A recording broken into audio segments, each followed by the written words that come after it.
Reasoning is the ability to predict the future and understand the unknown, the ability to apply logic and draw conclusions from things that are unfamiliar. The main definition of reasoning states that it's the action of thinking about something in a logical, sensible way, although I believe a better definition can be found in the Routledge Dictionary of Philosophy, which states that reasoning is the capacity to consciously apply logic by drawing valid conclusions from new or existing information with the aim of seeking truth. The main difference here is the part that states drawing valid conclusions, and that's what our category of reasoning primarily focuses on. The goal of this video is to help explain the different ways humans reason, analyze the ability to reason itself using subcategories, and then improve all those subcategories. There are three main subcategories, which are deductive, inductive, and abductive reasoning. Then there will be two minor subcategories. We will go into depth for each, but we'll begin by analyzing what reasoning is itself. Within the human mind or soul, reason was described by Plato as being the natural monarch which should rule over other parts, such as spiritness and the passions. Aristotle, or Plato's student, defined human beings as rational animals, emphasizing reason as a characteristic of human nature. A proposal even exists that reasoning gives humanity a special place in nature, and the entirety of philosophy can be described as life being based on reason. There have been different ways of classifying reason and reasoning within philosophy over the years. For example, Aristotle also states that there is a distinction between logical reasoning and intuitive reasoning, which is more subjective as it relies on personal aspects, even if valid. There have always been countless debates on what reasoning actually is. Most famously, the Critique of Pure Reason from Immanuel Kant. We'll be covering all those discrepancies, uniting the concepts, and for the sake of this video, we'll be explaining reasoning through an empirical lens, how we can observe others and ourselves using the ability of reasoning, and how to improve the way we do so. I'll be explaining it in a digestible format that can help you understand and improve this category. But first, I want to bring in someone who's built an entire puzzle series around this and the concept of reasoning to explain how it works in these formats. Hello, I'm Mandate, someone I hope you'll come to know as, for better or for worse, the guy with the most free will compared to anyone else. I also go by Everfree on the server. Reasoning is often compared and analyzed through just reasoning alone. This sentiment couldn't be further from how it actually works. Reasoning, at heart, is the baseline requirement for any high-level thought. Strategy, foresight, psychology, it all comes from reasoning. Even as shocking as it sounds, the categories originating from pure cunning, manipulation, and deception have their connections to pure reasoning. But hey, just as it happens, I every so often release a puzzle on Power IQ server that brings just that. The multiple applications of reasoning across the entire intellectual frame is exactly what my puzzles try to strengthen. For example, the first puzzle I hosted had not only tested lateral thinking, but also the ability to abstract an entire plan from compacted alibis of individuals in order to construct the full picture, involving a list of 30 suspects and a couple of extra testimonies. You initially expect the options to be confined to those 3 characters, especially because and since most of the rest of the testimonies refer back to those characters. But, through subtle phrases and callouts, you can piece together a murder plot spanning a fake war, an identity cover-up, and a political intrigue above anything else you could expect through just those 3 initial suspects. As you can tell, these aren't your run-of-the-mill pattern recognition puzzles. So, if you feel so inclined, make sure to expect high amounts of density and Chekhov's gun, so don't be scared to take a confident leap of faith. So now, I'll start with explaining the main 3 categories of reasoning. We'll begin with the deductive reasoning. Deductive reasoning is taking a generally true statement and applying it to a specific instance.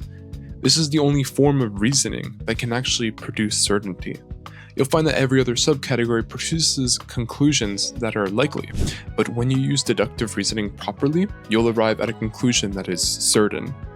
The word correctly is extremely important in that sentence, but we'll get back to that soon.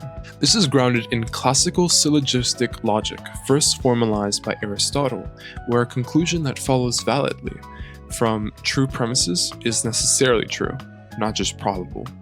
Deductive reasoning works using two premises and one conclusion. First, a major premise, which is the general rule. Then there is the minor premise, which is the specific instance. And after that is the conclusion, which follows when both premises are true. A good example is, all mammals have lungs. Therefore, your pet dog, being a mammal, has lungs. It seems simple because deductions, in principle, are simple. The difficult part is within the premises, and whether they are actually true.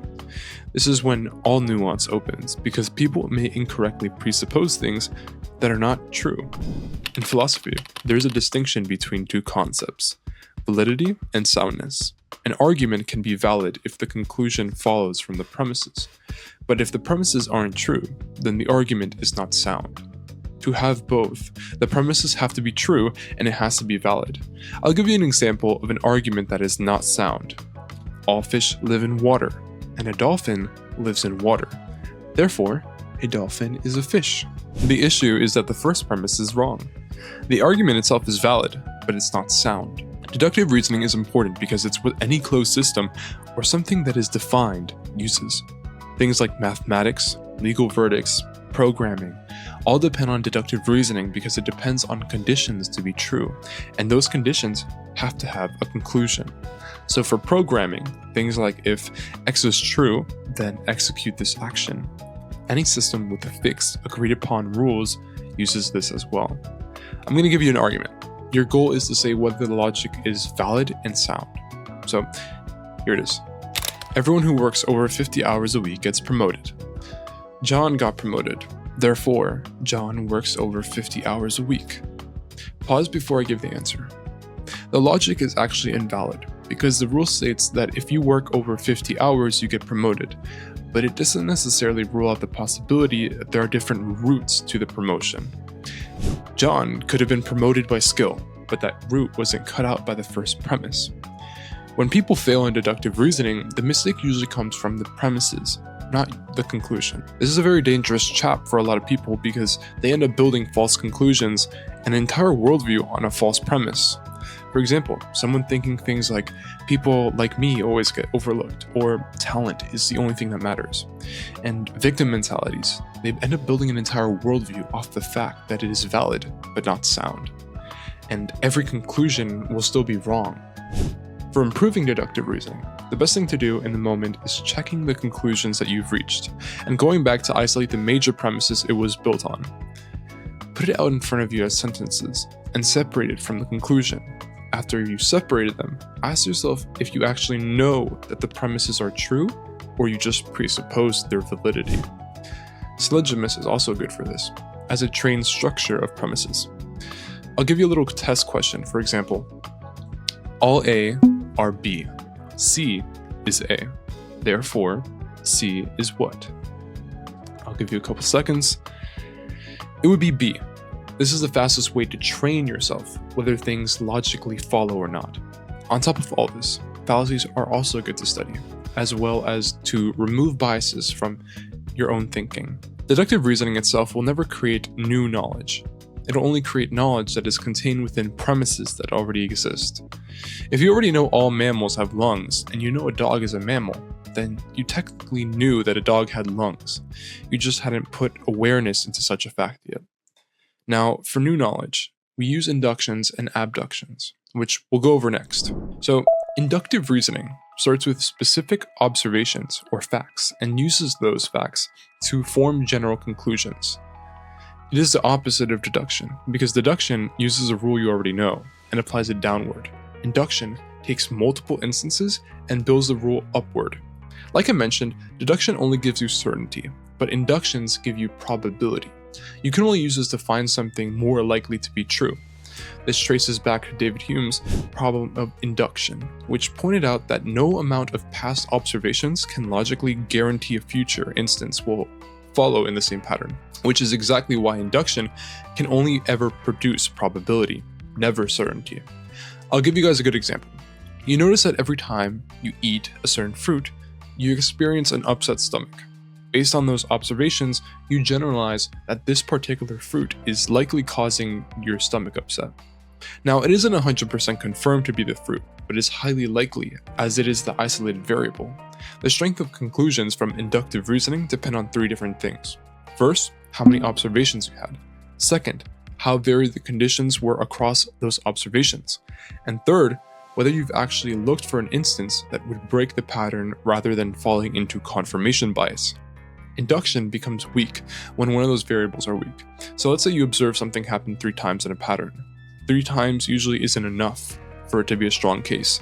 But if you've observed the instance happen dozens of times over multiple conditions, and you specifically tried to find an exception but you couldn't, then the induction is quite strong. Inductions are important because everything that you treat as a fact within the world actually started as an inductive generalization, built from observation that was repeated. For example, you trust the sun will rise tomorrow because it has risen every day of your life, not because there was deductive proof that it needed to rise. You believe and are confident a certain person will react a certain way if you've watched them do it multiple times, not because there is principles to confirm they do so. And this is why induction is the reasoning type behind every stereotype and every cold read as well. An example of this is Akiyama from Liar Game. Every time he enters a round or a new game, he has no premises to deduce from because he's always playing a new game or within a new system. What he has to do instead is observe repeatedly, and whenever they play games for test rounds, you always see how seriously he takes it. With Yokiya, it took him a while before he could understand what he was doing because he had to analyze specific instances over multiple rounds. Whenever Yokiya bluffed, whenever he had put pressure on him, etc. But each instance by themselves proved nothing. The only time that things were brought to light or more valid was when Akiyama brought all the instances together. And since induction fails through weak or biased sampling rather than broken logic, improving this category is about training how you gather and test observations. Some good methods during the process you can use is increasing the sample size and hunting for exceptions. But the one I'd like to focus on is prediction journaling, which can be done when you have free time or anywhere really, before a show, before reading the next chapter of a book, or before a conversation. Write down a simple, specific prediction based on patterns you've noticed in a person or system, and after it happens, check to see if you were right or not. If you're wrong, ask yourself why. Was it because the sample was too small, too narrow, or because you stopped looking for the isolated variable or exception? This allows you to turn every piece of media or every daily interaction into a test of induction, and you can also use this method to train the next category as well. So our next category is abductive reasoning, and abductive reasoning refers to a process of creating a probable explanation or hypothesis for a certain observation or set of facts. So you start with an observation and work backwards to the most likely explanation. For example, you see wet pavement outside. The most plausible explanation might be that it just rained, so you take that explanation, not because you've proven it, but because it's the best answer you have with incomplete information. The term itself comes from the philosopher Charles Sanders Peirce, who framed abduction as the only kind of reasoning that actually introduces a new idea, since deduction and induction only work with information that's right in front of you. This is what you'll use primarily when you have incomplete data. It's different from induction because you don't have repeated observations. Abductive reasoning is sometimes called inference to the best explanation. It doesn't ask what must be true, but simply the most likely outcome. You can have multiple outcomes be valid at the same time, and you don't even have to commit or trust a specific one. It's fine to hold up multiple hypotheses at the same time. It may even be the best thing to do at times. Going back to the example above, the wet pavement could have been from something else besides rain, like a sprinkler or someone hosing it from the sidewalk. When you use abductive reasoning, you don't ignore those outcomes either. You just have to rank them and assess the likelihood of them being true. This is also why abductive conclusions are the weakest, or the most fragile out of the 3 we've covered. They're meant to be revised whenever new information or evidence comes. A trait of someone who has good abductive reasoning is never holding your explanation with much confidence, or holding your theories loosely.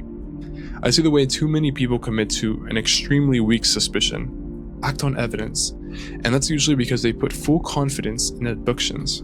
Almost nothing in real life gives you the luxury of deduction certainty or induction's repeated examples. Most situations that require judgment, things like reading intentions, figuring out the diagnosis to a problem, or understanding half of a conversation without context give you incomplete information and force you to try to figure them out anyway. Abductive reasoning is the ability that lets you function instead of just freezing simply because you don't have premises or a sample size. I'll give you an exercise you can do right now. So pause the video when I finish the story. A man walks into his apartment and the lights are off. There's broken glass on the kitchen floor and his dog is hiding under the bed and won't come out. Pause here and make a list of the most plausible explanations. So most people's first guess is that the dog broke something or there was a break-in, and it's definitely a plausible explanation. I'll give one more detail now to see if your explanation changes. So it's actually been storming outside for the past hour. Now the broken glass could have been from startling the dog. The lights could have been off because the power went out from the storm. What's most important to note from this example is that with one extra piece of information, the explanations change entirely. So it's important to hold the initial theories loosely so you don't overcommit to something that's not true. A great exercise for improving abstract reasoning is watching the news. Sounds silly, right? Well, let me explain. Get a news story where they haven't explained what actually happened. Before any new details are released, make a list of ranked explanations. When the full story comes out in a couple days, check the lists that you made and see how plausible the explanations you made line up with what occurred. This trains you to use incomplete information to create theories or a conclusion for that data. Now, we'll get into the minor subcategories, starting with analogical reasoning. Analogical reasoning involves drawing a comparison between two similar situations to make a point or draw a conclusion.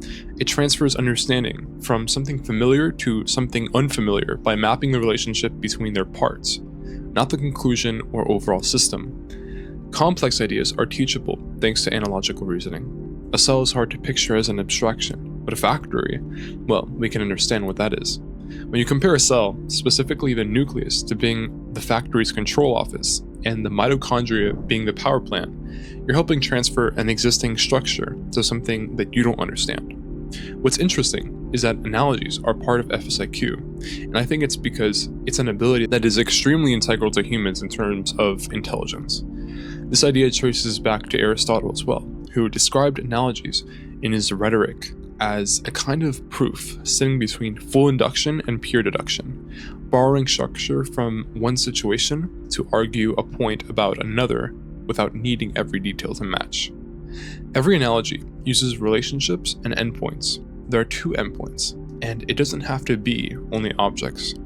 A good analogy maps functions, and reusing the example from before, the mitochondria converts fuel into usable energy the way a power plant converts raw fuel into electricity.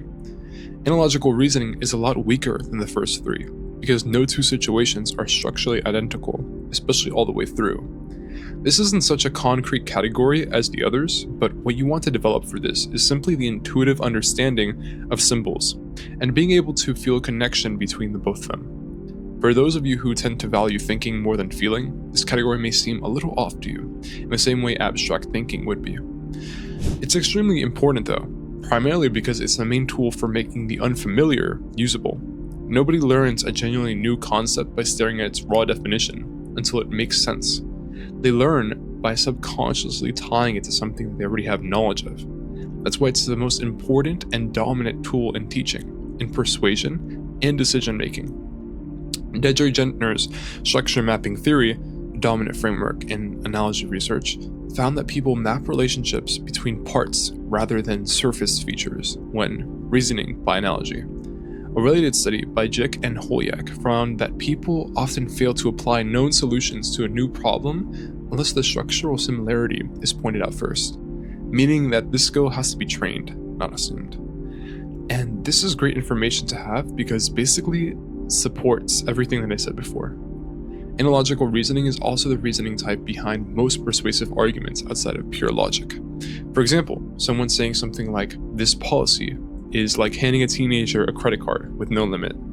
The concept is the lack of restraint, but it doesn't transfer to anything besides that. Like, it won't transfer to interest rates or, The skill and only important thing with analogical reasoning is knowing when to stop and how to utilize the understanding of symbols and concepts to transfer. Finally, causal reasoning. Causal reasoning implies identifying relationships between cause and effect.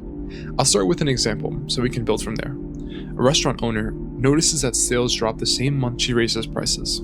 The obvious conclusion is that the price increase drove customers away. But before that becomes a claim, the alternatives needs to be ruled out in a way where we don't make assumptions, because for all we know, there could have been a competitor that opened up shop down the street. So when two things happen together, it isn't causal. And this issue is the entire discipline of using causal relationships and reasoning, and almost nobody applies it consistently. The conclusions from causal reasoning only work if the other options are removed. So we can say that causal reasoning requires three things. First, the cause has to come before the effect. Second, the two have to correlate. And third, every other explanation has to be ruled out. Almost every decision that is important has a causal relationship or correlation behind it. Almost everything, actually. For example, videos underperforming, clients rejecting a draft, or a group failing apart under pressure. All these things have causes, and working with what you have, whether it be a cause or effect, you have to be able to properly diagnose the endpoint to fix the problem. I'd say that this is also the reasoning type between every improvement system, including the ones built into FSIQ. You can't train areas that are weak if you don't even know what's causing the weakness. So to put it simply, causation is simply the diagnosis of most variables. So today we covered 5 different subcategories: deductive, inductive, abductive, analogical, and causal reasoning. What increases your ability the most out of all these is being able to analyze a situation and understand what needs to be used. Certainty has its limits, but so do patterns. Studies comparing expert and novice problem solvers find the same pattern over and over again. Novices tend to focus on one strategy and grind it regardless if it works or not, while the more experienced people move fluidly between different reasoning approaches. Cognitive scientists split this ability into 2 different components, and it's important because the ability to switch becomes 2 different things. The first is which one researcher framework calls shifting flexibility, and it's how efficiently you move between different rules and reasoning types. It also includes how many approaches you're available to switch to. Most of this occurs unconsciously, so building the habits consciously will help engrave the habits within you. Before trying to use whichever reasoning type you use naturally, force yourself to address what the situation entails and which reasoning method is best for such situation. If you have proven rules, then you know to use deduction. If you have repeated observation, that is, yes, it's induction. If you naturally fall into one type, train and use the other types on purpose. You are essentially trying to balance the way that you think. You notice this pattern within the thinking types video as well. If you think too much, you balance it with feeling, and vice versa. Switching isn't a talent you either have or don't. It's a habit built through deliberate, uncomfortable practice, and that goes for everything in life. One that most people never develop simply because they never had to. So that's reasoning in a gist. There's a lot more history and writings to go into. The ones I recommend are Plato, Immanuel Kant, and David Hume. But if you have more questions, feel free to reach out to me. Thank you for watching. Make sure to join Power IQ before we get started with semester 1. And if you like the video, make sure to subscribe and comment. We'll see you next time. Take care.